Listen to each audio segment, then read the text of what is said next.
Inakala ni Lee Makheng na naghahalusinate siya nang dumampi ang malamig at malakas na muso sa kanyang templo. Nang unti-unti siyang nakatulog at tumingin sa pinakamalapit na limeng, nakita ni Lee Makheng ang pagngisi mula sa mukha ng lalaki na parang kutsilyo. Hindi isang ilusyon. Napahawak talaga sa ulo ko ang muso. Tandang padamdam. Hindi ang ulo ni Lee Muhua. Tandang padamdam. Tandang padamdam. Medyo nadistorbo ang mukha ni Lee Makheng, at nagngangalit ang kanyang mga ngipin at nagtanong. Lee Meng. Ano ang iyong mga ugat? Hinayaan kitang patayin ang lalaki. Hindi ako pinupuntirya. Hindi ako kinabahan. Ang utos na natanggap ko ay patayin si Lee Makheng, hindi si Lee Muhua.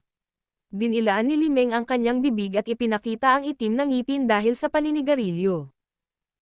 Tulad ng pagiging awkward ng utak ni Lee Makheng, si Lee Muhua ay biglang umubo ng 2 beses. Mahal kong kapatid, maraming salamat, at tatapusin ko ang napakagandang pelikulang ito kasama ko. Biglang lumingon si Lee Makheng, at pagkatapos ay tumingin sa mukha ni Lee Muhua, at may kaunting sakit pa rin sa gulat, isang ngiti lang, at isang mukhang handa na mabuti. Pagkatapos, ang 2 itim na bodyguard na nakatayo sa tabi ni Lee Makheng ay dumiretso din kay Lee Muhua at binago ang object ng proteksyon ng walang sinasabi. Ito ay tulad ng isang bughaw na kalangitan, kaya't ang mga binti ni Lee Makheng ay halos mahulog sa lupa, at isang squat pabalik ng ilang hakbang bago siya bumalik at hindi makapaniwalang umiling. Hindi. Imposible. Ikaw. Ikaw.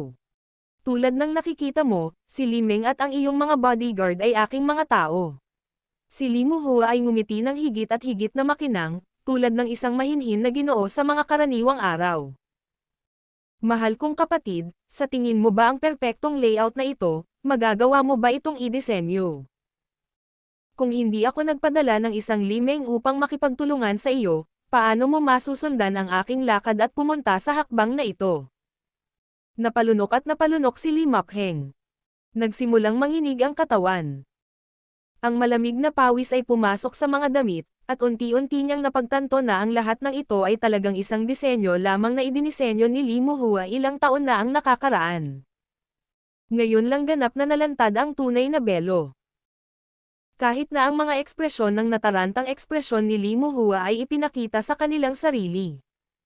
Niloloko niya ang sarili niya. Palagi kong iniisip na ang nagwagi ay nasa mahigpit na pagkakahawak. Orihinal na mula sa simula, ang lahat ng ito ay isang salamin ng tubig, ang kanyang mga kaaway ay palaging nanonood ng clown show sa pangkalahatan ay tumingin sa kanilang sarili. Ang malupit na katotohanan ay halos nakalimutan ni Lee Makheng na huminga. Inayos ni Lee Muhua ang kanyang sariling suit, at ang gwapong mukha ay puno ng mahinahong mga ngiti. Pinuntahan niya si Lee Makheng at sinabing, sayang. Sa mga nagdaang taon, halos lahat sila ay baliw at hanggal, sinusubukang humanap ng mga pagkakataon para agawin ang kumpanya at ari-arian ng pamilya, talagang pagod na ako sa iyo, tiyak na nahihirapan. Hayop ka. Ang mga salita ay parang isang matalim na kutsilyo na tumutusok sa puso ni Lee Makheng.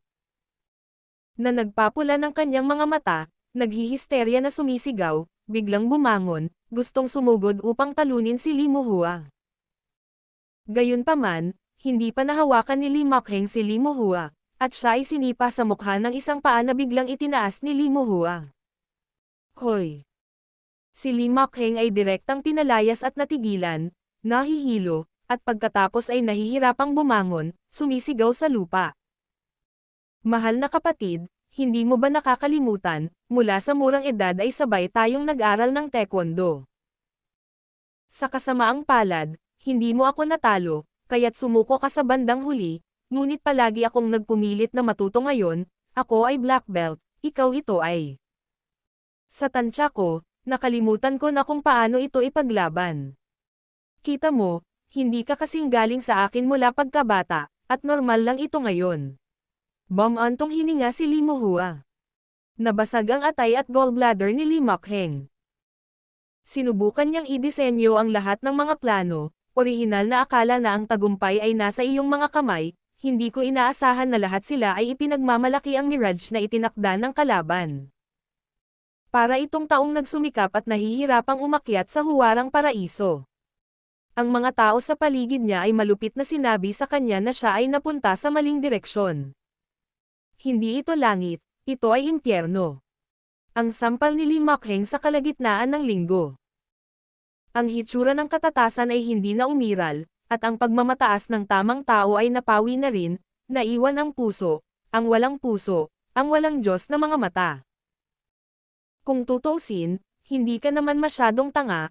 Oo, ang puhunan mo 3 years ago ay ang multo na ginawa ko, pero paano? Hulaan mo lang, walang makapagbibigay sa iyo ng ebidensya. Nitong mga nakaraang taon, sinadya mong magalit at magbenta ng kalokohan. Gusto kong hayaan kang magpahinga, huwag kang mag-ingat, ngunit napakaliit mo pa rin para pasensyahan ang aking pasensya, sabi ni Lee Muhua habang tumatakbo.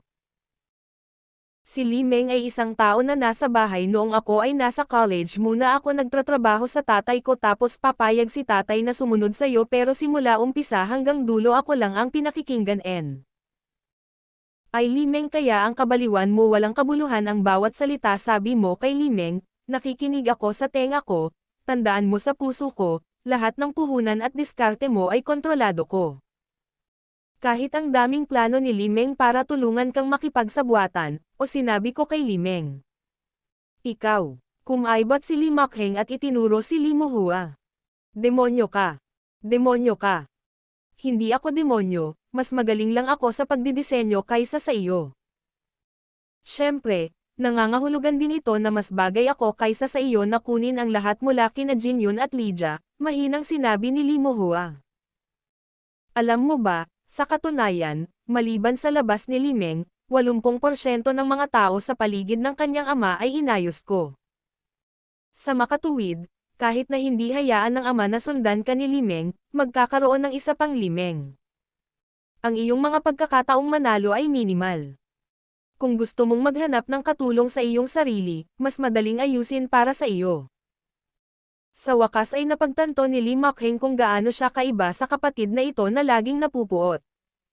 Ang tanging iniisip niya sa ngayon ay kung mabubuhay pa ba siya, kaya pansamantala niyang itinanong. Ano ang gusto mong gawin sa akin ngayon? Ano? Tumawa si Lee Muhua na parang narinig niya ang pinakamagandang tawa. Kung ano ang sasabihin mo, syempre, ay kung ano ang orihinal na nais mong gawin sa akin. Ikaw. Gusto mo akong patayin. Natakot si Lee Mak-heng na gumapang sa lupa at umatras. Tiningnan siya ni Lee Muhua ng masama. Ito ay isang duwag. Ang isang taong hindi maglakas loob na harapin ang kabiguan ay hindi karapat-dapat na makipaglaro sa akin. Malinaw kong masasabi sa iyo na dapat kang mamatay. Pagkatapos mong mamatay, kakayanin ko ito. Ang insidente ay itinulak sa Shu pamilya. Bilang resulta, si Yulei at Changlin ay ganap na maninindigan sa atin, magiging kalaban ang pamilya Shu sa China, at ang ating alyansa ay magiging matatag. Kaya, mahal na kapatid, hindi ako nandito para magpadala sa iyo ng pera. Nandito ako para ibigay sa iyo ang katapusan. Naramdaman ni Lee Mak-heng ang pagpatay kay Senador Han sa mga mata ni Lee Muhua. Pakiramdam niya ay nakabitin ang kanyang buhay sa linya. Napasigaw siya ng potensyal na instinct at gusto niyang tumakas sa kabilang direksyon. Hindi nagmadali si Lee Muhua na pumunta kay Lee Meng, at inabot niya si Lee Meng, na direktang iniabot sa kanya ang pistol. Mas mabuting huwag kang maging lalaki sa susunod mong buhay. Isa kang tandang baboy. Itinaas ni Lee Muhua ang kanyang kamay at pinindot ang likod ng pagtakas ni Lee Mak-heng, hinayla ang gatilyo. Boom! Ang mga sparks sa nguso ay kumikislap at ang mga bala ay sobrang init. Ang likod ng malungkot na pagtakas ni Lee Mak-heng ay bumaril ng isang **** na bulaklak, bumagsak sa konkretong sahig sa hindi kalayuan, at ang alikabok ay lumilipad. Hoy! Hoy! Biglang nahulog ang isang bakal na tubo mula sa ikalawang palapag ng bodega, nahulog mula sa ground floor, at bumagsak sa isang metal na banggaan. Sino ang nasa itaas? Nalaman din ni Lee Muhua at Lee Meng at iba pang 3 bodyguard na may iba pang naroroon, nakatingin sa direksyon ng pagbagsak ng bakal na tubo. Sa makipot na koridor sa ikalawang palapag, si Yang Chen ay bumantong hininga ng may katahimikan, at si Mo Chani, na nanginginig sa takot. Lahat ng nangyari ngayon ay nakita ng dalawang tao hanggang sa binaril ni Li Muhua. Sa unang pagkakataon na nakita ko ang pagpatay na larawan, si Mo Chani ay labis na natakot. Ang isang paa ay hindi sinasadyang gumalaw ng sobra at nasipa ang isa sa mga nauna. Ang abandonadong bakal na tubo ang tumambad sa kinaroroonan ng dalawa. Iyan, Li Lauer, huwag kang kabahan, tayo na. Binati ni Yang Chen Chong Li Muhua, hinayla ang kamay ni Mo Chani at hinahanap ang hagdan para bumaba. Kahit na malakas ulit si Mo Chani, babae siya. Kapag nakita niya ang ganoong picture ng magkapatid na nag-aaway, makikita niya ang ganoong **** shooting scene. Pansamantala siyang nawala, hinayaan si Yang Chen na humila pababa at sabay na bumaba. Pinandilatan ni Li Muhua ang kanyang mga mata, at ang masalimuot na liwanag ay kumislap sa kanyang lalamunan. Mr. Yang, Miss Mo, pwede mo bang ipaliwanag kung bakit ka nandito? Si Li Muhua ay hindi nagmamadali. Noong una ay nagpanik siya at agad na kumalma. Natural na itinago ni Yang Chen si Mo Chani sa kalahati sa likod niya at lumakad sa distansya ni Li Muhua at iba pa 10 metro bago siya huminto. He smiles casually and says, "This is not worry about your safety. You are a good person. We eat with us. I can't always watch you being killed by the bad guys. Kaya sumunod ka na lang." Si Li Meng, sa likod ni Li Muhua, ay malamig na nagsabi. Dalawang Panginoon, malamang nakita na ng dalawang taong ito ang lahat, hindi sila maaaring manatili. Sumimangot si Li Muhua at unti-unting nanlamig ang kanyang mga mata. Mr. Yang, salamat sa kabutihan mo, pero parang may nakita ka na hindi dapat makita. Ito, hinawakan ni Yang Chen ang kanyang ilong at nahihiyang sinabi. Kung pag-uusapan natin ito, ayoko talagang makipagrelasyon sa iyo. Kung tutuusin, lahat ay kailangang makipagtulungan. At saka, ito ang iyong pamilya, we don't nakikialam sa internal affairs mo. Mas mabuting wala akong makita kay MS Mo, at ituloy mo ang mga script na hindi lumabas bago tayo lumitaw. Ang gagawin mo, pwede ka pang tumawa at maglaro kahit saan, ano sa tingin mo? Haha, tumawa si Li Muhua. Nakakatawa talaga si Mr. Yang. Nung nakita niya. Paanong hindi mangyayari? Sa mundong ito, nakakapagtago ng sikreto. Mga patay lang. Nang marinig ko na si Li Muhua ay prangka na magpakamatay. Si Mo Chani, na nagtatago sa likod ni Yang Chen, ay hindi na natakot, na parabang pinukaw nito ang pagmamataas ng puso ng babae, at siya ay tumayo at kumuha ng malaking mukha.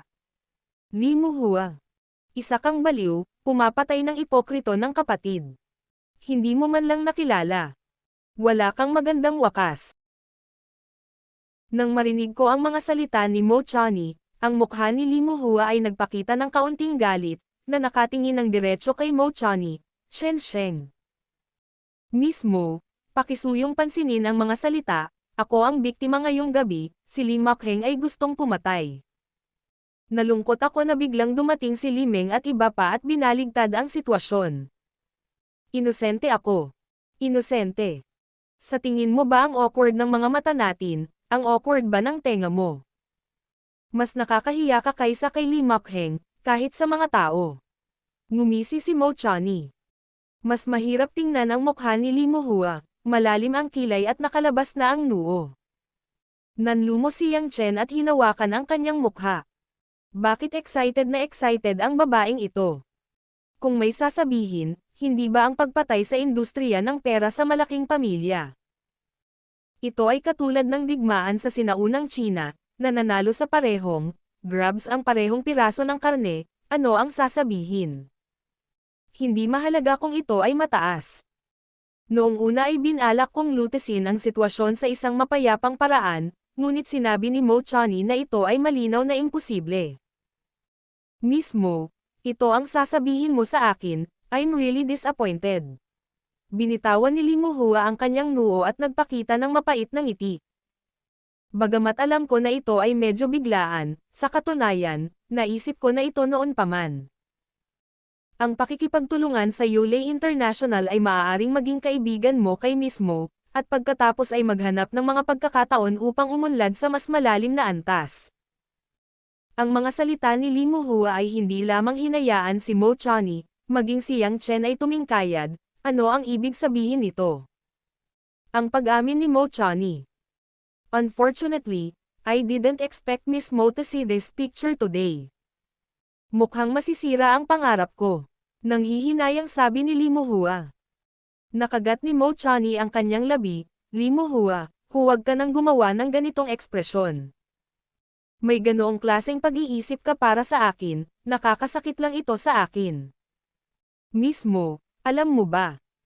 Bago ako magdesisyon kung aanyayahan ang Yulei International na sumali, binasa ko ang iyong impormasyon ng detalyado.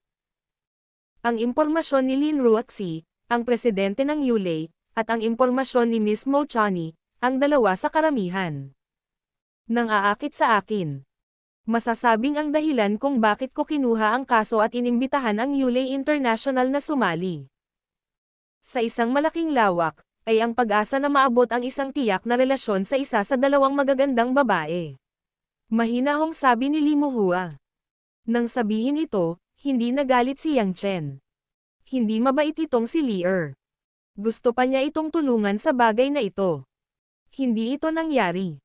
Nasulyapan pa ng lalaking ito ang kanyang asawa. Paano ito magtitiis? Gayunpaman, bagamat si Mr.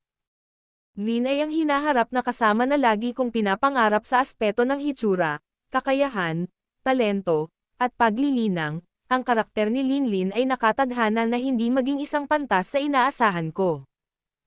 Kaya, mayroon akong I hope that I can have an in-depth development opportunity with MS. Mo, nagpatuloy si Li Muhua. Nakakalungkot na ayaw pumunta ng mga tao. Hindi ko inaasahan na magiging ganito ako ngayong gabi. I am saying this in my heart. It seems that we are destined to be. I have no chance in this life. Si Yang Chen ay hindi nakikinig, si Li Laor ay bastos din. Paanong ang isang babae ay hindi nagdurusa sa kanya, hindi ba siya tumitingin sa istasyon? Sabi ko Li Laor, ayaw mong i-install dito.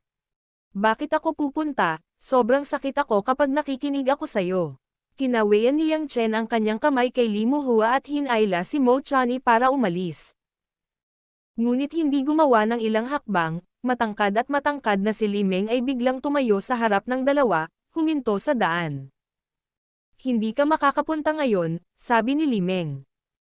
Sumimangot si Yang Chen at natigilan si Li Meng, at pagkatapos ay tinanong si Li Muhua, Li Laor, sigurado ka bang ibabalik ang iyong mukha? I can only say that I'm sorry, Mr. Yang, since you two came here tonight, that can only buried with my poor brother. I believe that the death of the two should also promote the three companies. The alliance, when ang pakikitungo sa pamilya Shu, ay maaaring maging mas determinado. Nanlamig ang mga mata ni Li Muhua, mahinang sabi. Bumantong hininga si Yang Chen at tinapik ang maliit na kamay ni Mo Chani, na bahagyang nanginginig dahil sa tensyon, at tinitigan ang tingin. Ngumiti siya at sinabi kay Li Muhua. Alam mo ba kung bakit ako pupunta rito? Bakit? Ito talaga ang tanong na iniisip ni Li Muhua. Bakit dumating si Yang Chen, paano sumunod si Yang Chen? Siya ay ganap na hindi maintindihan. Gusto ko kasi makasigurado na tama ang hula ko. Hulaan mo, lalong hindi naintindihan ni Li Muhua. Tumanggaw si Yang Chen at pinakawalan ang kamay ni Mo Chani at pumunta sa harapan ni Li Muhua at sinabing. Nahulaan ko na dati. Ang mga tinatawag na assassinations, pambobomba, at blackmail na mga kaganapang ito ay iyong pinaplano. Ngumisi si Li Muhua, Mr. Yang, tingnan mo ang iyong mukha sa malapit na hinaharap, gusto ko talagang marinig, paano mo naisip itong mahiwagang haka-haka? Hindi ka naniniwala. Ako mismo ay naniniwala na ang kaayusan na ito ay hindi nagkakamali. Ipinagmamalaki ni Li Muhua na hindi mabilang na mga tagumpay ang naging dahilan ng pagtitiwala ng batang pangulong ito. Umiling si Yang Chen at inilabas ang usok sa bulsa ng pantalon. Binigyan niya ng punto ang sarili niya at mabagal ang mga galaw niya. Ang mababang tabako ay naglalabas ng masangsang na amoy, na nagpapa-attract kay Li Muhua, na nasa isang mataas na antas ng lipunan. Huminga si Yang Chen at nakahinga ng maluwag na sinabi. Huwag humigop, hindi malinaw kaagad. Makinig sa makinig. Ibinigay lamang ni Li Muhua ang huling sigarilyo sa parusang kamatayan. Nang mangyari ito, tila sa kanya sina Yang Chen at Mo Chani ang isda sa cutting board. Hindi siya nagmamadali sa pagpatay. Una, nakita kita nitong kuya sa unang pagkakataon, sabi ni Li Mokheng. Naalala ko na umiiyak siya sa kahon noon, dahil bumalik sa England ang anak ni Count Scott ng England, si Miss Tina, para pakasalan ang isang tao pagkatapos ng kanyang pag-aaral. Kaya pumili ng kamay at mga sangkap ng limo. Mayroon bang pagdududa tungkol dito? Tinanong si Limeng. Siyempre, hindi ko akalain na ang isang British na aristokrata na nagpapanatili ng titulo ay magugustuhan ang isang lalaking umiiyak at umiiyak, na parang isang bata. At ang gayong lalaki, paano niya makukuha ang pabor ng gayong babae, ay kailangang bumalik sa England para pakasalan siya. Separate. Hindi sinang-ayunan ni Li Muhua. Hindi namin kilala ang pamilya ni Miss Scott.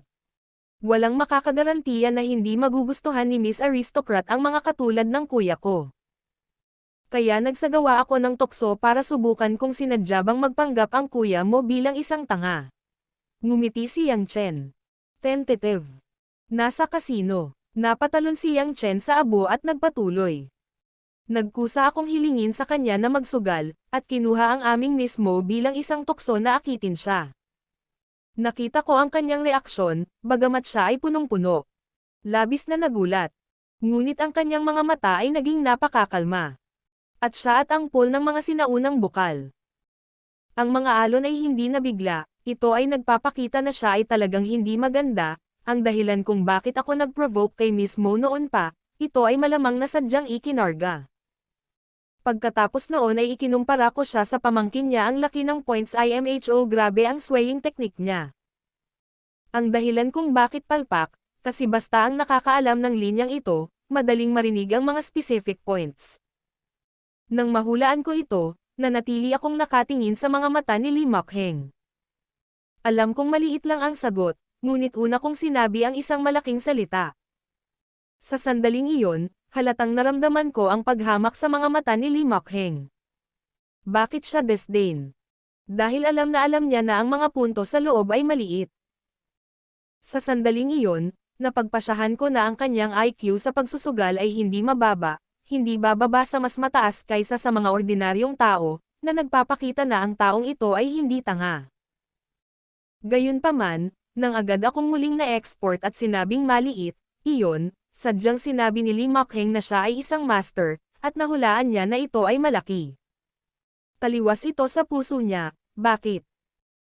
Dahil nagpapanggap siya, sinasadya niyang iparamdam sa mga tao sa paligid niya na wala siyang kakayahan sa pagsusugal, lahat ay umaasa sa swerte, at mali ang hula. Panipi.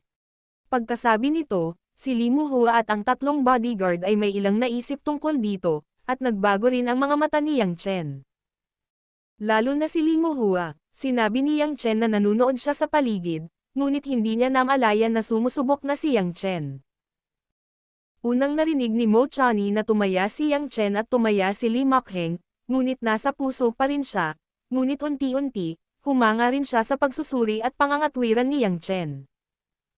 Napatingin ang isang pares ng magagandang babae sa lalaking nasa harapan niya, kahit siya sa bunganga ng tigre ay tuluyan na rin niyang nakalimutan. Bakit ang isang tao ay sadyang nagpapakita ng kanyang katangahan sa kanyang mga tao sa kanyang paligid? Ang kanyang katangahan. Ang kanyang kasakiman, sa tingin ko ang pinakamalaking posibilidad ay walang iba kundi ang pagpapakita ng kahinaan, kung sino ang magpapakita ng kahinaan, ito ay dapat din sa mga kalaban. Siya, ang pagtingin kay Li Muhua ay nagsabi. Malinaw kong naaalala na ang iyong matandang lalaki na si Li Deshen ay nagsabi na ang pera na ipinuhunan ni Li Mokheng ay nawala 3 taon na ang nakakaraan. Hindi ako naniniwala na mayroong isang lungsod, isang matalinong tao, kahit na ang pinakasimpleng pamumuhunan. Hindi maganda, kahit hindi mo magawa, at least hindi mawawala. Ang pinakamalaking posibilidad ay kabaligtaran ang ginagawa ng kanyang kaaway sa kanya. Saka ang kanyang sadyang kahinaan ay walang iba kundi ang dahilan ng pagpapanatili ng isang low profile. Si Lee Muhua ay nagkaroon na ng matinding pagpatay sa kanyang mga mata. Napagtanto niyang hindi dapat manatili ang lalaking nasa harapan niya. Ito ang lahat ng hula ni Mr. Yang, at walang matibay na ebidensya. Walang katibayan, ngunit mayroong isang malaking kapintasan, ngunit kailangan kong isipin na ang serye ng mga kaganapan na ito ay isang malaking pagsasabwatan. Break. Nagpakita si Lee Muhua ng maraming pagdududa sa kanyang mga mata. Sa oras na ito, si Li Meng at ang dalawang bodyguard ay medyo nababalisa. Hinimok ni Li Meng. Ikalawang Panginoon, mas mabilis na pinaikot ng taong ito ang kanyang utak kaysa sa gulong, o pinatay siya at itinapon sa dagat upang pakainin din ang mga isda. Hindi, sabi ni Lee Muhua. Labis akong interesadong malaman kung ano ang mga bahid na sinabi ni Ji Yang. Ito ay hindi masyadong isang hindi makatwiran na bagay na sabihin na ito ay isang kapintasan. Pinag-isipan ito ni Yang Chen, at sinabing, bago namin natanggap ang paunawa ng tinatawag na mga gangster, wala pang 10 minuto. Sa mga oras na iyon, tumakbo si Lee Makheng palabas ng silid at alam ang tungkol sa paglalagay ng mga biochemical bomb ng gangster. Kung talagang sayang siya sa mga aso't kabayo, kumakain at umiinom, paano niya malalaman ang mga ganitong sikretong bagay, at sino pa? Sasabihin ba sa kanya ang bagay na ito? Pati ang pamunuan ng Villa, iilan lang ang nakakaalam. Sa upang huwag magdulot ng gulat, kahit na hinarang ang balita. Pagkatapos, sa mata ng lahat ay tila walang silbi, si Lee Makheng, na walang masasabi kung ano ang nangyari sa kanya sa seryeng ito. At ito ay naiulat sa isang napapanahong paraan. Hindi ba siya natatakot na hindi ito makontrol ng kanyang bibig at magulo ang mga bagay-bagay? Ito ay talagang hindi makatwiran, ngunit dahil dito, ang taong dapat pagdudahan ni Mr. Yang ay hindi kapatid, hindi ako. Tanong ni Lee Muhua. Sa kabaligtaran, ngumiti si Yang Chen. There are such obvious flaws. As an outsider, I have seen it. I have doubts. Bilang isang pamilyang Lee, wala kang hinala, pero napakasigurado na ang lahat ay kay Shu. Hindi ako makakawala. Naisip ko, dahil ikaw ang pinakamahusay na tagapagmana ng pamilya ni Lee ngayon, ang presidente ng Jinyon, paano ka magiging tanga kaysa sa iyong baliw at tandang kapatid? Lahat sa huli. Isa lang ang paliwanag sa huli, ibig sabihin, naglalaro ka rin, pero ibang paraan ang katangahan mo, Wenluo, ang suot mo, sa ibabaw lahat ay magiliw, at ang iyong kapatid ay mahal din. Ang pag-ibig ay mabuti, at ang ama ay higit na anak, ngunit hindi ba ito isa pang takip? Panipi. Sa wakas ay lumipat si Lee Muhua. Ang serye ng pagsusuri na ito ay nasa isang sampal sa mukha. Bagamat walang matibay na ebidensya, kung ganito ang iniisip mo, masyadong halata ang iyong sariling mga kapintasan. Gayunpaman, natuklasan ng taong ito ang kanyang matagal nang nakaplanong plano mula sa mga pahiwatig na ito, na talagang hindi ka panipaniwala. Nakonsensya rin si Mo Chani sa mga sinabi ni Yang Chen.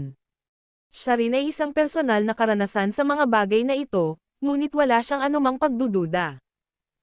Siyempre, hindi niya nararamdaman na siya ay tanga. Masasabi lang niya na ang obserbasyon ni Yang Chen ay masyadong kakilakilabot. Kapag iniisip ang lalaking gusto niya, may ganoong side, si Mo Chani ay puno ng saya. Pero sa panahon ngayon, parang dead end na silang dalawa.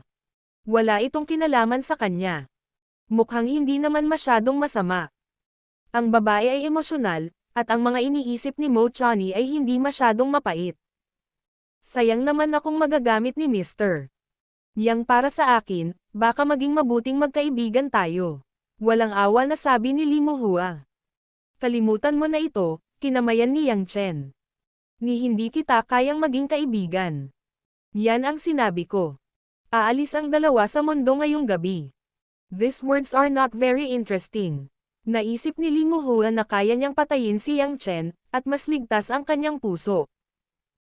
Paglingon, iniwan ni Li Muhua sina Yang Chen at Mo Chani na nakatalikod at kumaway sa kanila, na parang nagpapalam na magpakailanman. Nang makitang hindi na nagsalita si Li Muhua, ang bibig ni Li Meng na may baril sa kamay ay nagpakita ng ngiti, at sumugod kay Yang Chen. Palam, Mr. Yang, Miss Mo. I suggest you not to shoot, ayokong pumatay ng tao sa harap ng mga babae. Si Yang Chen ay medyo hindi nasisiyahan. Kung wala si Mo Chani sa tabi niya, pinunit niya ang lalaking may baril sa kanya.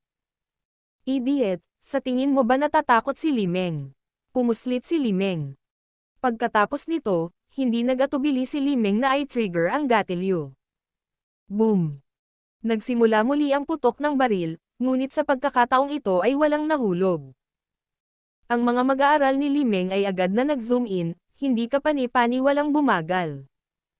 Hindi ko alam kung kailan lumipat si Yang Chen sa harapan ni Li Meng. Isang kamay na parang bakal na clamp ang nasa leeg ni Li Meng.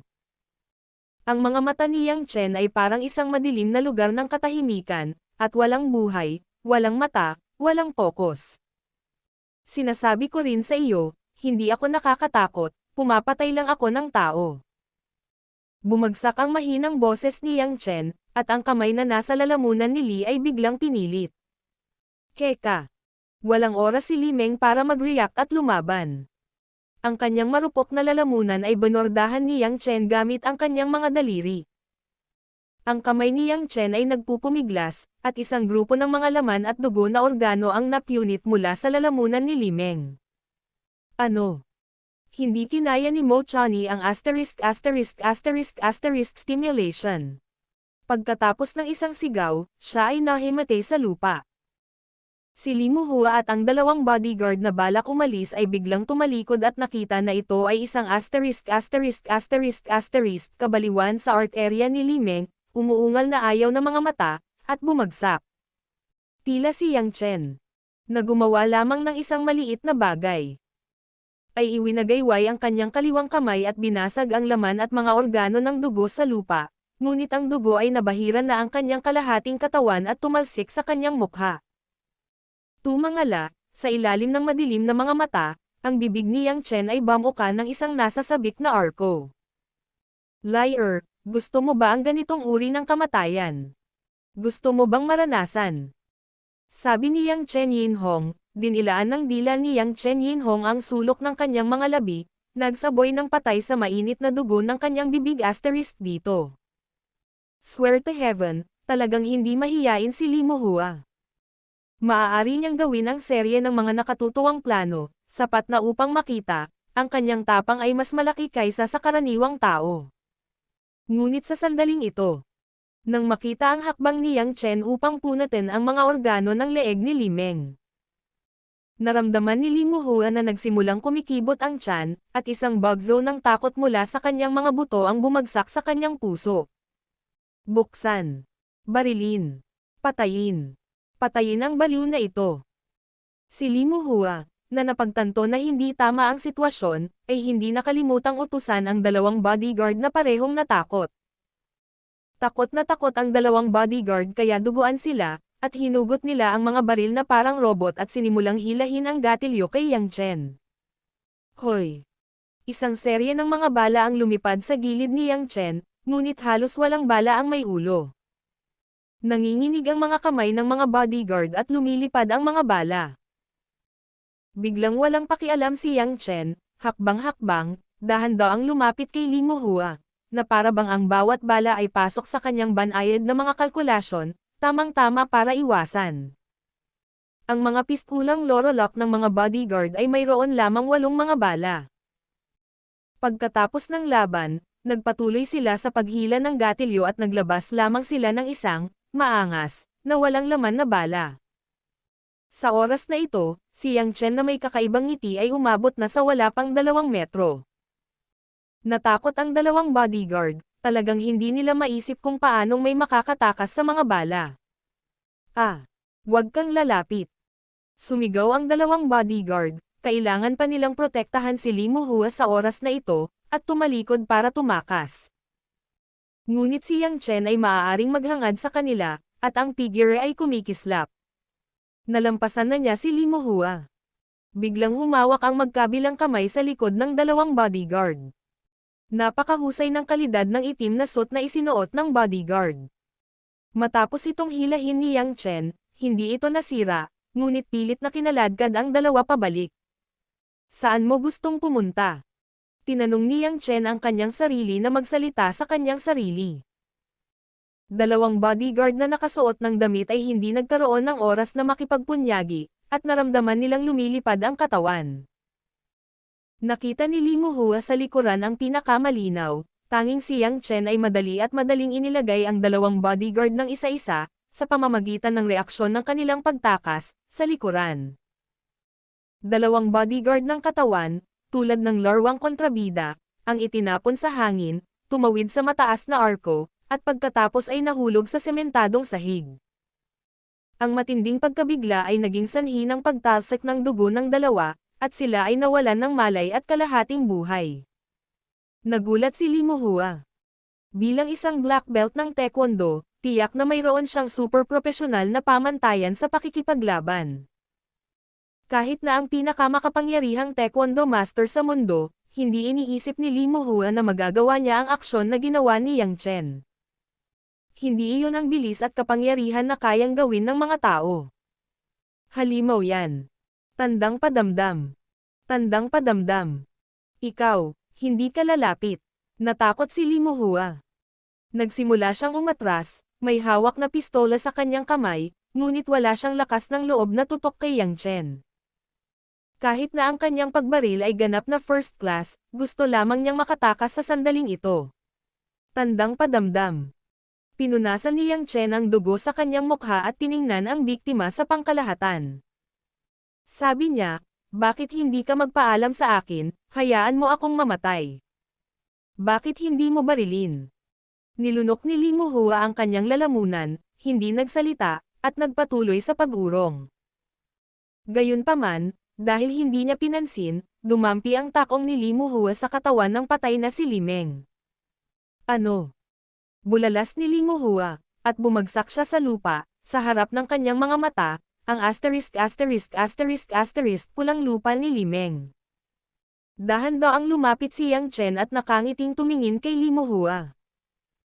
Ang mga kalamnan ni Li Muhua ay nagsimulang maglupusay, ang kanyang mga paa ay matigas na gumagalaw paatras, ngunit hindi nagtagal, ang kanyang lakas ng loob na kumilos ay nawala. Walang sino mang mata ang makapagpaparamdam kay Li Muhua ng sobrang desperado, ito ay isang uri ng tingin ng leon na nakaharap sa kuneho. Ang iyong buhay, ang iyong kamatayan, sa pagitan ng iyong mga iniisip. Si Li Muhua ay hindi isang kuneho. Kahit na sa mata ng sino man, maaaring siya ay isang lalaking leon. Gayunpaman, masakit niyang natuklasan na hindi siya masyadong mahina, ngunit ang lakas ng kabilang partido ay lampas sa saklaw na naiintindihan niya. Dahan-daang yumuko si Yang Chen, walang kalungkutan at walang kagalakan, nakatingin kay Li Muhua, na nanlamig na sa kanyang harapan, at walang dugo, at naroon pa rin ang biyaya ng batang presidente. Sa tingin mo ba dapat kitang patayin? O itago ka? Ikaw, pakiusap, huwag mo akong patayin, sabi ni Li Muhua mula sa puso. Nagtaas ng kilay si Yang Chen. Are you sure that I dare to kill you? Ikaw ang tagapagmana ni Li, ang amo ni Jin yun. Hindi. Ikaw ang taong kayang gumawa ng kahit ano, ako, alam kong hindi ka natatakot na patayin ako, umiiyak si Li Muhua, at sa tuwing magsasabi siya, tiyak na lahat ng lakas ng loob. Inisip ito ni Yang Chen at ngumiti at sinabing, mas mabuti pa ito. Hindi kami narito para makipag-ayos sa iyo. Nabasa ko na ang nilalaman ng negosasyon. Tungkol sa pagbabahagi ng tubo ng kooperasyong ito, ang iyong pamilyang Li ang pinakamahalaga dahil ito ay ibinigay. Ang teknolohiya, na sumasakop sa 50%, sa tingin ko, ito ba ay higit pa? Sa sandaling marinig niya ang pag-asang mabuhay, agad na binitawan ni Li Muhua ang kanyang pagtitiwala at sinabing may pag-iingat. Oo, may iba pa. Mr. Yang, ikaw, ano ang iyong magiging para kay Yulei? Ikaw, anong gusto mo? Lahat. Hanggat may buhay, ano ang pera? Hindi nagsalita si Yang Chen, ibinuka ang kanyang bibig at tumawa sa isang mapaglarong arko. Ang ganitong uri ng ngiti ay makikita sa mga mata ni Li Muhua sa sandaling ito, at ang ngiti ng Diablo ay hindi naiiba. Ang araw sa umaga ay kumalat sa mga kakaibang silid ng Twilight Mountain Villa, ang pambed na pinalamutian ng Polonia Wood, at ang manipis na kubrekama sa ilalim. Sumando si Mo Chani sa isang malambot na puting unan at nakatulog upang magbigay ng pantay na paghinga. Sa ilalim ng pag-iilaw ng kumikinang na liwanag. Ang maseselang mga tampok ng mukha ay pambihirang maganda at kurbado, tulad ng isang natutulog na palasyo, na nagpapakita ng isang tamad at magandang kapaligiran. Sa oras na ito, biglang itinulak palayo ang pinto, at napalitan ito ng itim na suit. Si Yang Chen, na nakasuot ng madilim na pulang kurbata, ay pumasok na may dalang mainit na almusal. Inilagay ang puting lugaw at ilang mga pinong pinggan sa kabinet sa gilid ng kama, tumayo si Yang Chen at tumingin sa babaeng nakapikit pa rin, at ngumiti ng walang magawa. Hoy, negosyo ang pag-uusapan ngayon, wala ka bang balak bumangon?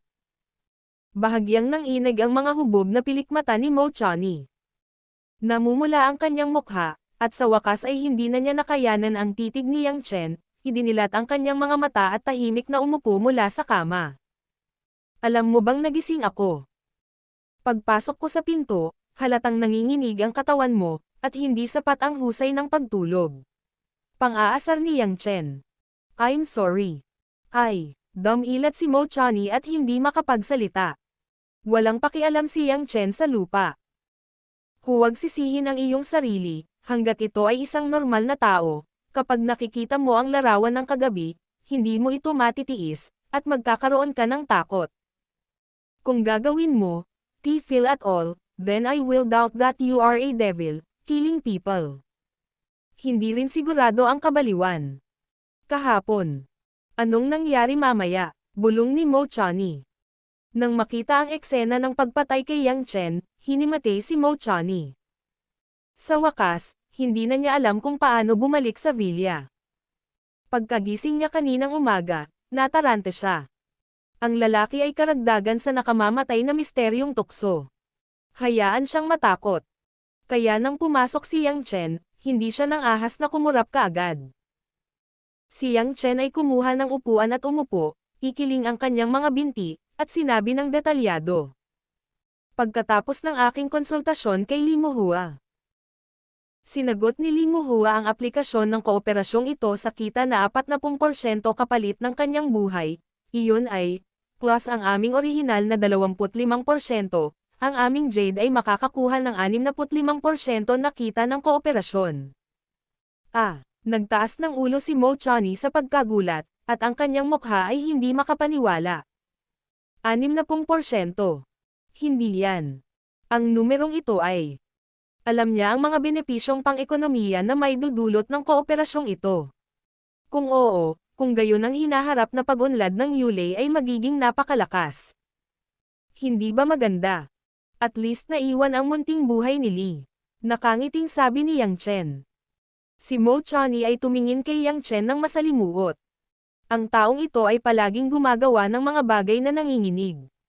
Sa wakas, tila naging matapang siyang magtanong. So, paano naman ang ibang tao? Ang ibig mong sabihin ay yung 2 bodyguard. Mahina na sinabi ni Yang Chen. Patayin mo ito.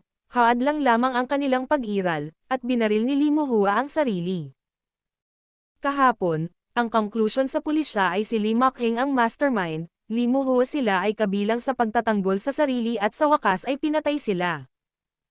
Ang annual salary ng Hong Kong Police ay si Li ang kadalasang binibigay, kaya proseso lang ang mga bagay na ito. Sa ating dalawa, hindi pa sila sumulpot, kaya malaki ka na. Can rest assured. Natahimik sandali si Mo Chani, nag-aalala at nagtanong. Galit ka na ba kay Li Muhua? Hindi ka ba natatakot sa kanyang pagsisisi? Madaling ngumiti si Yang Chen. May tiwala ako sa sarili ko at may tiwala ako sa dahilan ni Li Muhua. Dapat ay napakalinaw niya. Ano ang resulta ng pagsisisi? Hindi niya ako kayang labanan, kaya tiyak na pipiliin niyang sirain ang pera at alisin ang sakuna. Napangiti si Mo Chani nang may pag-aatubili. Palagi mong binibigyan ang mga tao ng bulag na kumpiyansa, ngunit sa tuwing tama ka. Ito ay gas-filled ng lalaki, tinitigan siya ni Yang Chen. Susunod, tila walang masabi ang dalawa, talagang ayaw magpaliwanag ni Yang Chen, at si Mo Chani ay isang mood disorder. Sa huli, natuklasan ni Yang Chen na si Mo Chani ay nagpakita ng masakit at nahihirapang tingin at bamantong hininga. You don't have to be so stubborn. There is nothing happening between us. You have no responsibility to find ways to excuse me. Just like you yesterday. Nakita ko kinagabihan, isa akong skilled person na pumapatay ng tao. Kapag pumatay ako, hindi man lang ako kumukurap. Hindi ko ipapaliwanag sa iyo kung bakit ako papatay, at hindi ko sasabihin sa iyo ang mga ginagawa ko. Masasabi ko lang sa iyo na lahat ng nakikita mo ay totoo. Ayokong sabihin sa iyo, ayokong itago ka. Tumangala si Mo Chani at tumingin sa kalmadong mga mata ni Yang Chen. Bigla niyang naramdaman na biglang lumayo sa kanya ang lalaking nakaupo malapit sa lupa. Muling napawi ang pagpapalagayang loob na katatapos lamang nalinang kagabi. Sumasakit ang puso niya, mas hindi komportable kaysa hayaan siyang mamatay kaagad. Napakanatural niya, napakalaya at madaling tumawa, na parang walang nostalgia ang lahat. Gayunpaman, nakaramdam ng matinding kalungkutan si Mo Chani, ang maalinsangan na ulap sa mga buto ng lalaking ito, tulad ng sandali ng torture na lason. Yang Chen. Ang sarap iunat ang iyong kaliwang kamay. Dinilaan ni Mo Chani ang kanyang mapupulang labi at mahinang sinabi. Natarante si Yang Chen, ngunit hindi nag-atubiling iabot ang kanyang kaliwang kamay. Iniunat ni Mo Chani ang kanyang malambot na mga kamay at dahan-daang hinawakan ang kaliwang kamay ni Yang Chen. Ang mga maselang daliri ay ipinahid, makati, at madulas sa bahagyang magaspang na balat. Kagabi, ginamit mo lang ang kamay na ito at inalis si Li Meng. Tahimik na si Yang Chen. Oo, ang kamay na ito, kinuha ang buhay ni Li Meng kagabi, at kinuha ang maraming mga organo at laman sa lalamunan ni Li. Sa nakalipas na ilang taon, ang kamay na ito ang dugo ay nabahiran. Ang mga buto ng ***** malalim sa ang utak ng buto, at maging si Yang Chen mismo ay nararamdaman paminsan-minsan, ang mga buto ng mga kamay ay nalubog sa maliwanag na pula. Bigla. Ibinaba ni Mo Chani ang kanyang mukha, at ang dalawang manipis na labi ay hinalikan sa palad ng kaliwang kamay ni Yang Chen. Ang basa at malambot na haplos ay nagpapasigla sa katawan ni Yang Chen. Ito ay isang malambot na galaw na hindi na maaaring maging malambot, ngunit tulad ng isang makapangyarihang mabigat na martilyo, nahuhulog ito sa puso ni Yang Chen. Hinalikan niya ang kamay niya. Dinadala lamang nito ang kanyang mga kamay sa kamatayan at gulat. Natakot lamang ito sa kanya na makoma. Inaalis lamang nito ang mga kamay ng hindi mabilang na mga sariwang buhay. Ito ay isang dakot lamang ng mga makasalanang kamay. Ang makasalanang kamay na ito ay nababalot ng dilim. Tandang padamdam. Tandang padamdam. Ang halik ng babae ay hindi para alisin ang kasalanan ng nabubulok na kasalanan, ngunit ito ay isang mainit na daloy na mahirap tanggihan, at ito ay dumadaloy sa saradong puso ni Yang Chen. Ipasok at moisturize. Ang ngiti sa mukha ni Yang Chen ay unti-unting nawala, napalitan ng pagkalito. Bakit? Hindi ba siya dapat matakot, maiinis, tulad ng maraming tao sa nakaraan, tumatakas mula sa malayo, o nagkukunwaring malayo sa paggalang? Bakit humalik sa pinakamadugong kasalanan? Pagkatapos humalik ni Mo Chani, nakahinga siya ng maluwag sa palad ni Yang Chen, at pagkatapos ay dahan-daang tumangala. Ngumiti si Zhao. Ang amoy ng mantika at mantika, ang hindi paghuhugas ng kamay pagkatapos kumain ay hindi kalinisan. Bakit? Hindi pinansin ni Yang Chen ang biro ng babae at diretsyong nagtanong. Napangiti si Mo Chani ng blanko at ginalugad ang malambot na katawan. Inabot niya at hinawakan ang mukha ni Yang Chen. Puno ng lamang ang kagandahan. Gusto kita, Yang Chen. Kahit na hindi ko alam kung kailan nagsimula, napakaikli pa rin ang panahong alam natin, pero gusto lang kita. Kahit palagi mo akong ginagalit, kahit palagi kang may pakialam sa akin, kahit palagi kang may kulay, kahit na asawa ka ng kapatid ko, pero gusto lang kita. Wala akong pakialam kung sino ka dati, wala akong pakialam kung ano ang pagkakakilanlan mo ngayon, wala akong pakialam kung ano ang gagawin mo sa hinaharap. Gusto ko lang sabihin na ang gusto ko ay isang lalaking nagngangalang Yang Chen. Tutulungan niya ako sa kahirapan kapag wala akong magawa. Kakachat niya ako kapag ako lang mag-isa. Malalagay siya sa panganib kapag ako ay protektahan ako sa kapahamakan. Ang gusto ko ay ang may-ari ng kamay na ito, ikaw iyon. Si Yang Chen ay hindi naniniwala sa anumang relihiyon at hindi naniniwala sa anumang mga Diyos. Ngunit sa sandaling ito, kung mayroong lumikha, nais niyang pasalamatan ang lumikha sa paglikha ng isang babae. Babae, nakakaakit ang isang nilalang. Noong una ay naisip na pagkatapos makita ang sulok ng aking tunay na mukha. Ang babaeng ito ay hindi kailanman magiging matalik sa kanyang sarili, unti-unting lalayo sa kanya, o kahit naiiwasan ang kanyang sarili. Bagamat walang pakialam ang kanyang matibay na pag-iisip tungkol dito, maaari siyang tumulo sa bato, at ang sakit ay palaging makakasira sa kanyang pagod na puso. Pero hindi ko inasahan, ang resulta. Ibinaba ni Yang Chen ang kanyang ulo at kumurap. Nang muli siyang tumangala, ipinakita niya ang isang ngiti ng sikat ng araw. Xiao Chen Chen, nagpa siya akong tawagan ka ng ganito sa hinaharap. Matapos ni Mo Chani ang isang serye ng pag-amin, tila bumagsak din ang buong tao. Nang marinig niya ang pamagat na ito, humigop siya at kumandat sa kanya. Patay na ang karne, ngunit sa aking puso, ito ay mainit at matamis. Maingay. Ano ba yan, pamanhid ka? Ang evil smile ni Yang Chen. Biglang inabot at niyakap ang malambot na katawan ni Mo Chani, at hinawakan siya sa kanyang mga braso, diretsong hinalikan ni Zhang ang bibig sa pulang labi ni Mo Chani. Well. Sa ilalim ng katakutan ni Mo Chani. Huli na ang lahat para tumugon, at ang mga ngipin ay sarado, kaya't ang nababaluktot na dila ni Yang Chen ay pumasok sa kanyang mainit na lukab at nagsimulang gumawa ng mga alon. Sa mahabang panahon, si Yang Chen Kai, na nakatikim ng magandang babaeng Chinese na si Chongye, ay atubiling bumitaw. Xiao Chen Chen, ayaw mo bang itulak kita pababa ngayon?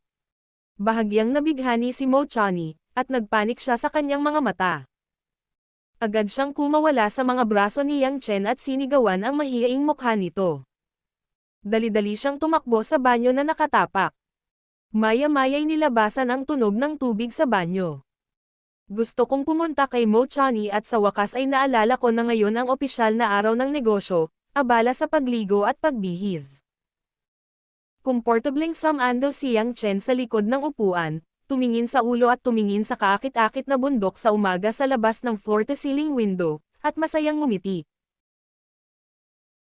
Ang panloob na kaguluhan ng pamilya ni Li ay hindi masyadong nakakalat. Bagamat ang ama ni Li Deshen ay direktang nahimatay sa bagay na ito, mabuti na si Li Muhua ang namumuno.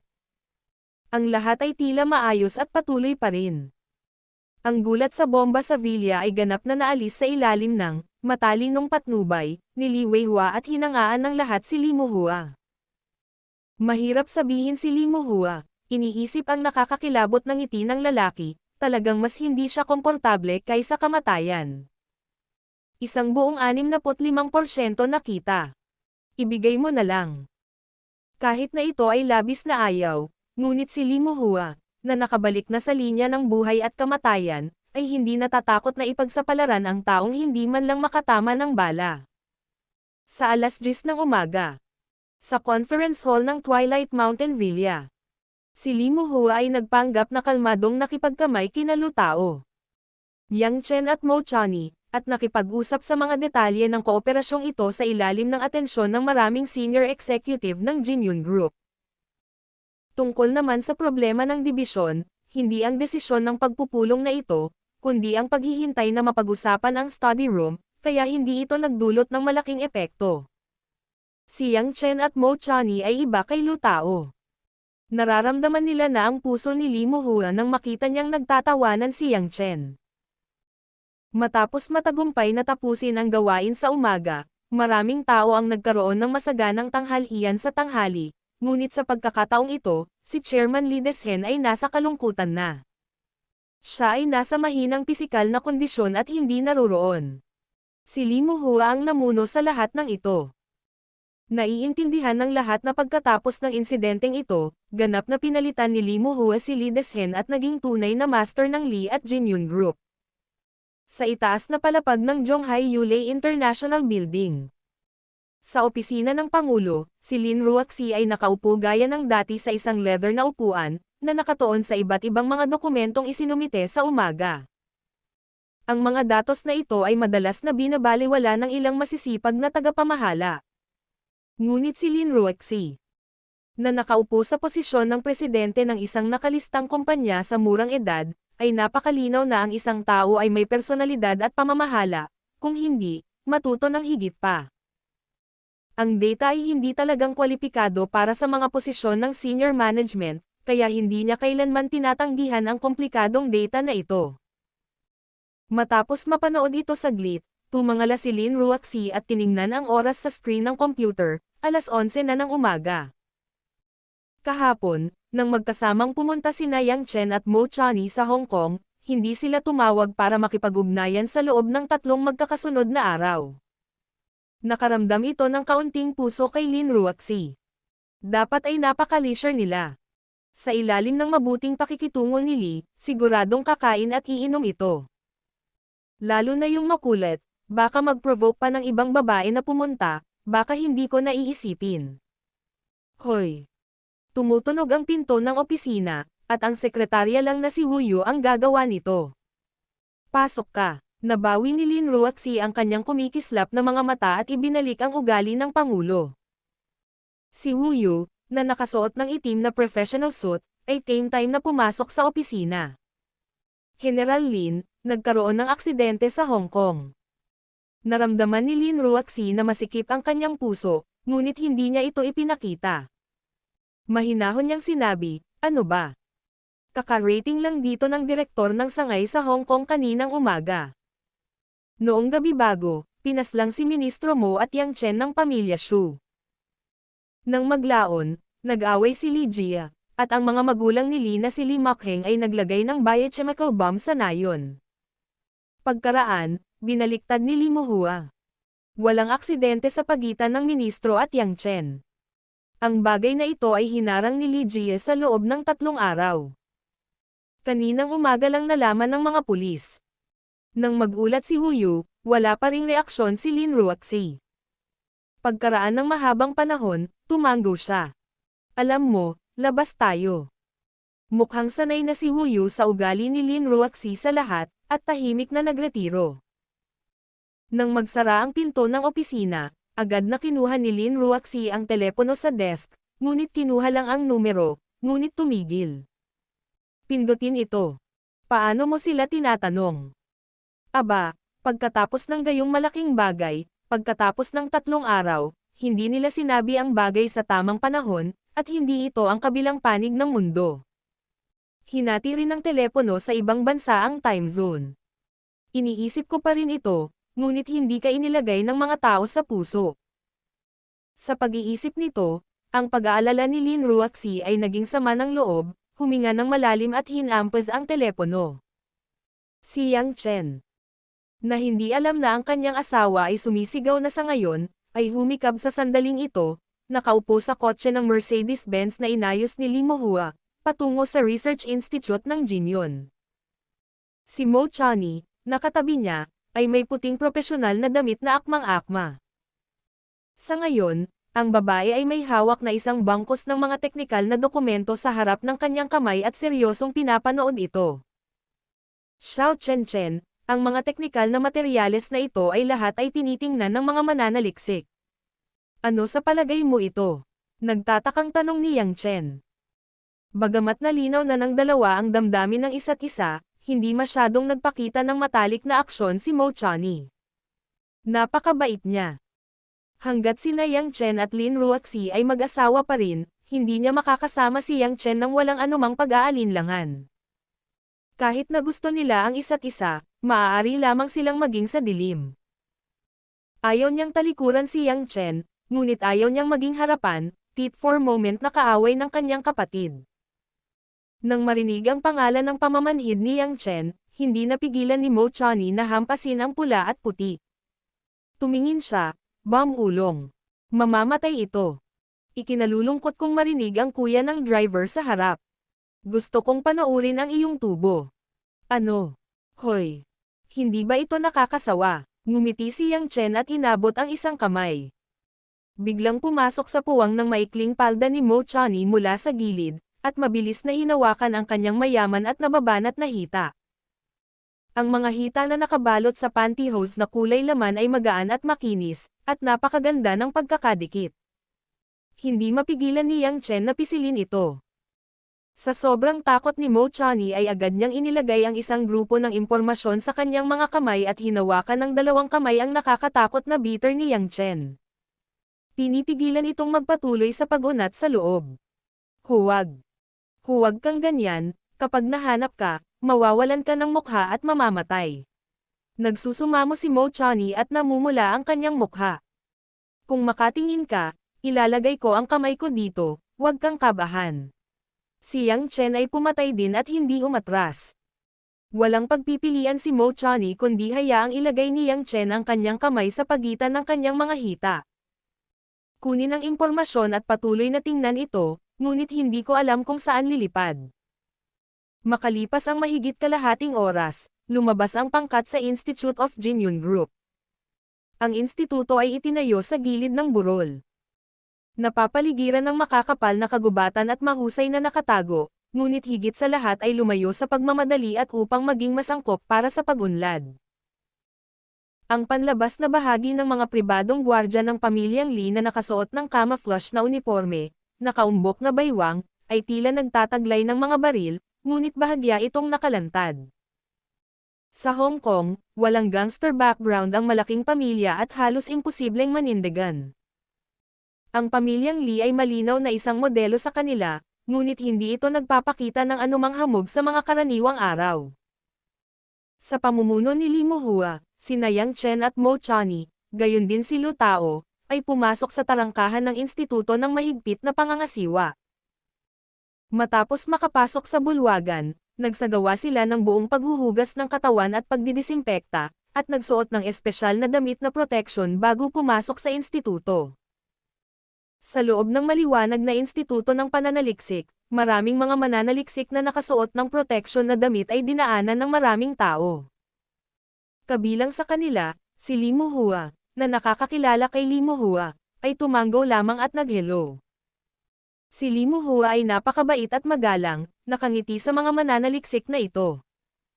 Malinaw, ang mga mananaliksik na ito ay tinanggap ni Lee Jiashangzhen. Ang kanilang tanging gawain ay upang bumuo ng iba't ibang mga bagong produkto. Kung sino man sila, wala silang masyadong pakialam. Nang mabilis siyang pumasok sa pangunahing silid ng pagsasaliksik, ipinaliwanag ni Lee Muhua. Si Dr. Lee Guangsan ay aking tiyuhin, ika-4 na ranggo sa aming pamilya. Karaniwang 4 na tiyuhin ang tawag ko sa kanya. Ang init ng ulo ay medyo malamig, huwag magtaka. Lumabas na si Lu Tao sa anino ng gabing iyon at ibinalik ang hitsura ng pagtawa haha. Hindi kailangang mag-alala si Lee, ang mga siyentipiko ay palaging naiiba sa mga ordinaryong tao, naiintindihan natin. Nang mabuksan ang automatikong pinto ng research room, nakita ng lahat ang iba't ibang kagamitan at tubo sa laboratorio, at kung saan-saan nakalagay ang mga makukulay na kemikal. Sila ay ilang mga kakaibang bagay na hindi maaaring pangalanan. Nang pumasok si Lee Muhua, isang binatang may salamin ang lumapit at nagtanong, Presidente ba ni Lee Muhua? Oo, tiyuhin ko, Dr. Lee Guangsan. Naguguluhan si Lee Muhua. Sinabi na niya kay Lee Guangsan na dadalhin niya ang mga bisita upang bisitahin ang mga resulta. Agad na sinabi ng binata. Dumating ang guro ng guro. Nakipag-chat ang guro ng guro sa maliit na laboratorio sa loob, huwag natin siyang abalahin, at hintayin si Lee sa labas. Mabilis na nagsalita ang binata, at pagkatapos niyang magsalita, pumunta agad siya sa sarili niyang research work. Iniwan si Lee Muhua at natigilan sandali, tumalikod siya at sumugod sa mga tao. Paumanhin, kahit na may ilang kaguluhan na nangyayari, ngunit ang apat na tiyuhin ay hayaan nating hintayin siya, kailangan nilang magdalamhati sa tatlo. Dahil nakita ko na ang totoong mukha ni Lee Muhua, hindi siya binigyan ng magandang tingin ni Mo Chani nitong nakaraang 2 araw. Sa sandaling ito, malamig siyang sumagot. Hindi normal ang pamilya. Nagkunwaring hindi narinig si Lee Muhua, at tumawa. General Lee, ngayon lang sinabi ng batang lalaki na dumating ang guro ni Dr. Lee Guangzhen, at si Dr. Lee Guangzhen ay maaaring bumuo ng isang mahiwagang bagong material, pagkatapos ay ang kanyang guro. Hindi ba? Hindi pinalampas ng pusong nag-iisip na si Lo Tao ang mga detalye at agad na naaninag ang isang bagong tukso. Si Lee Muhua ay isang sulyap din. Parang totoo. Minsan niyang nalaman mula kay Lee Guangzhen na ang doctoral tutor ni Lee Guangzhen ay isang napakasikat na world-class na scholar. Wala pa siyang masyadong alam noon, pero ngayon ay may pagkakataon na siyang makita ito. Paanong hindi ako makakakuha ng pagkakataong makalapit? Ang guro na maaaring magturo kay Lee Guangzhen ng napakataas na talento, ang halagang kinakatawan niya, ay hindi lamang mas mataas kaysa kay Lee Guangzhen. Medyo curious din si Yang Chen. Sa nakalipas na 10 taon, nakakita siya ng maraming mga high-end na talento mula sa lahat ng antas ng buhay. Karamihan sa mga taong ito ay may napaka-espesyal na personalidad. Sa madaling salita, iba sila sa mga ordinaryong tao. Magiging iba ang ugali nila. Ang pakikitungo sa mga taong ito ay madalas na humahantong sa ilang malalim na pag-iisip na hindi maisa sa katuparan. Pagkatapos ng 10 minutong paghihintay sa malaking lab, tuluyang nabuksan ang maliit na pinto ng laboratorio sa di kalayuan. Ang unang lumabas ay isang lalaking nasa katanghaliang gulang na nakasuot ng puting Amerikana na may bahagyang puting buhok at malabong makalumang mukha.